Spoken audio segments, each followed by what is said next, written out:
What is going on, guys? It is Wrestlelamia here, back with some more news. Join us now as we look at the wildest wrestling news stories and rumors you need to know, including our top story as Renee Young officially quits WWE, Mickie James not happy with WWE, the federal government are trying to seize the home of our former WWE Tag Team Champion, Vince McMahon feels the worst is over, WWE pitched Kofi Kingston to be the Black Jeff Hardy, and much more. Be sure to subscribe and hit that notification bell for daily wrestling videos. Also, follow us on Facebook for exclusive lists. Now let's hit the intro and get straight into the first story.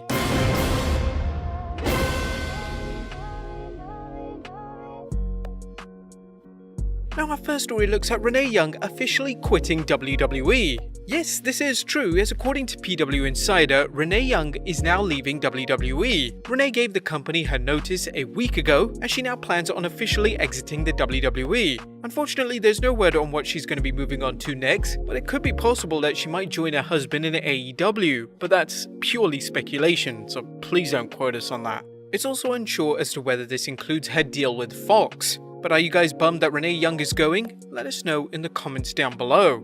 Next up, Mickie James is unhappy with her WWE return. WWE legend Mickie James finally made her return to television this past week on Raw. Sadly, the return was met with negative reviews from fans on social media who thought they weren't giving Mickie the respect and proper treatment she truly deserves. Mickie returned without an entrance and then lost by countout to Natalya in a very lackluster affair. Speaking with Instinct Culture, Mickie would state, "It feels good to be back. I feel better than ever from a personal standpoint. I feel great. I'm excited to be back. I'm excited about new opportunities, new matches. As far as my return, I'm a little bit disappointed, but you can't win them all. You can't knock it out of the park every time. The fan reaction has been so amazing. I love them. I'm so grateful that my fans have always been loud and they've always been proud. I couldn't have said it better for myself, so I let them do the work for me." Now, whilst Mickie may have had a little bit more of a positive attitude, even though she was disappointed, fans weren't too happy about how WWE booked her. WrestleFeatures tweeted,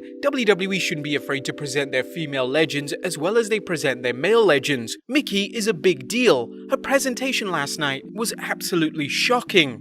It even started the hashtag trend Mickie deserves better. Also, wrestling YouTubers Ring the Bella tweeted, "Mickie James is a legend. Start treating her like one WWE." We couldn't agree more. What did you think of Mickie's return? Let us know in the comments down below. Next up, the federal government is trying to seize the home of Ted Dibiase Jr. Unfortunately, there looks like potential trouble for former WWE Tag Team Champion Ted Dibiase Jr. This comes months after his brother was indicted in one of the largest public corruption cases in Mississippi's history. Federal authorities are now trying to seize the $1.5 million home of Dibiase Jr. Dibiase's brother Brett Dibiase briefly worked at Mississippi's Department of Human Services and was later indicted on charges of stealing $48,000 in welfare money. Dibiase has pleaded not guilty. Authorities say Brett was paid to teach drug abuse classes in Mississippi, even though he was in a luxury drug rehabilitation program in Malibu, California at the same time.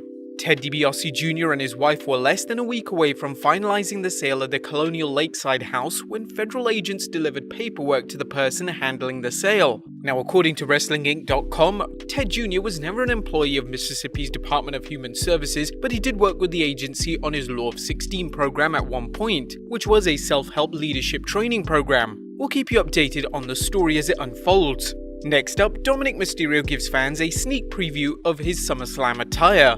Dominik Mysterio is scheduled to wrestle in his first ever WWE match at Summerslam this Sunday in a street fight against the Monday Night Messiah Seth Rollins. Heihachi Masahiro revealed on Instagram this week that Dominik Mysterio will have custom ring gear when he competes against Rollins on Sunday. Heihachi is the costume maker who has created Rey Mysterio's most iconic looks for several years now. He made a post earlier this week on his Instagram page showing the stitch work for Dominik's logo. He also posted another Instagram story last night with a sneak peek at the design and logo for Dominik's gear. He wrote, "My part is complete. Next is your turn, Dominik." Dominik would later post the custom logo to his Instagram story to further fan excitement in the match. Do you think Rey's gonna have a very similar attire to his father's without the mask? What would suit Dominik, as he's much taller than Rey? Next up, Cody denies that AEW had interest in signing Goldberg. Now, it was revealed early this week that Goldberg is signed to compete in at least 2 matches a year in the WWE until 2022. However, it was revealed that Goldberg could have been on his way to AEW. You might recall on the recent edition of Jim Cornette's podcast that Cornette claimed that AEW had a strong desire to bring in Goldberg for a run in the company and replicate the streak. However, Cody took to Twitter to address the rumors by replying to an article discussing the rumors with the sentence, "This isn't real. We had no contact." But who do you guys believe? Do you think AEW showed interest in Goldberg? I guess the only man who can confirm the rumors is Goldberg himself, but he has yet to comment. Next up, Vince McMahon feels the worst is over. WWE aired their last show at the Performance Center this past Monday, and now they will be presenting the Thunderdome from the Amway Center in Florida moving forward. According to WrestlingNews.co, WWE Chairman Vince McMahon feels like the worst is over in regards to the dwindling ratings. Wrestling News also reports that McMahon had also been apparently in much better mood since the Amway Center announcement. McMahon is confident that once fans see how cool the shows look, they will come back and enjoy the WWE product once again. The last creative meeting apparently featured a different McMahon as he was more upbeat. The first show from the Amway Center takes place this Friday for SmackDown, so it will be interesting to see if the move makes a difference to the ratings. Next up, WWE pitched Kofi Kingston to be the Black Jeff Hardy. Yeah, this is a bit of a weird one, and this story comes from an appearance from WWE superstar Naomi on the New Day's Feel the Power podcast. During the podcast, Kofi Kingston discussed how Naomi's glow entrance is potentially the best entrance in all of WWE, and how he was pitched a similar gimmick a decade ago, and how the pitch rubbed him up the wrong way. Kofi stated, "I think back in like 2010, I was with the merch team. They were trying to come up with different shirts. They had all these terrible designs, and one of them was like this weird like silhouette of me. There was like this weird body paint." Kingston would expand further by saying, "And the dude at the merch was like pitching me this idea. And he's like, oh, maybe you could come out and you have a black like body paints on. You can kind of be like the black version of Jeff Hardy." I said, "What are you talking about? Coming out painting myself glowed in the dark? That's stupid. Why would anyone never do that?" Now, it doesn't sound like the worst idea ever, as Kofi is even more athletic than Jeff Hardy, but we think the dude at the merch kind of worded it wrong. But what do you guys think? Would he have made a good Jeff Hardy? Next up, Arn Anderson reveals that Enzo and Cass self-destructed. Enzo Amore and Big Cass didn't have the WWE careers that fans and Enzo and Cass themselves were anticipating. Their behavior was ultimately the main reason for their release from the company just a few months apart from each other.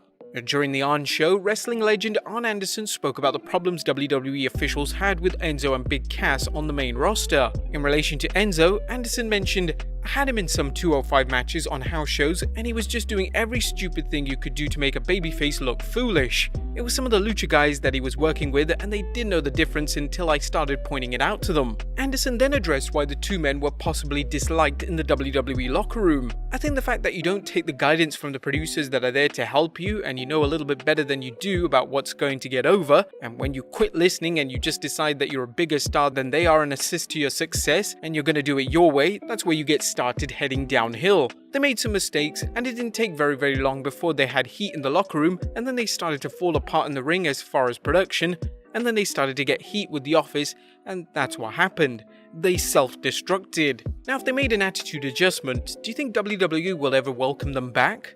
Let us know in the comments down below. Next up, Shawn Micheals is criticized for his selling. Now, the punt kick can be considered even more devastating than the RKO, so wrestlers on the other end of it should sell the move, well, like death. Just look at the way Vince sold it. However, Shawn Micheals pretty much got his selling from the book of Selling by Hawk, getting almost immediately back up even after receiving an RKO on top. By wrestling standards, that should have sent Shawn to the local medical facility. Now, one person who wasn't too impressed was Bully Ray, who mentioned, "So Shawn takes Orton's RKO plus punt to the head and sits himself up in the corner and tries to get up like nothing happened. Basically no selling both moves. Way to bury Randy." Then Drew takes an RKO alone and stays down selling like you're supposed to. Complete disrespect to Orton by Shawn. Do you guys agree? And finally, the rules for WWE Thunderdome have been revealed. Now, the Thunderdome is scheduled to take place on this Friday's episode of SmackDown, with virtual fans appearing via live video on LED boards inside the Amway Center. WWE says they have reached maximum capacity of registrations in just under an hour and had to close the registration. However, those who have been chosen must follow strict rules. Now, one of them is being the right to terminate the live stream, so if you feel like hijacking it like Enzo Amore, then you won't get far. There are various camera rules and positions that you must abide by. Your attire must be appropriate and must remain on at all times, aka no AEW shirts then. WWE clothing is preferred if available, aka please buy our merchandise. And they reserve the right to terminate your participation if your attire contains any immoral graphics, images or text, any political statements, slogans, logos, graphics or other commercial identification of third parties other than the WWE, its athletes and sponsors. Now, did anybody manage to actually get successfully registered? I tried, but unfortunately it closed in that time. But let us know if you have and you're going to be attending SmackDown this week. But as always, be sure to leave your comments down below, subscribe if you haven't already, follow us on Instagram and Facebook for exclusive lists, and I'll see you next time with some more wrestling content.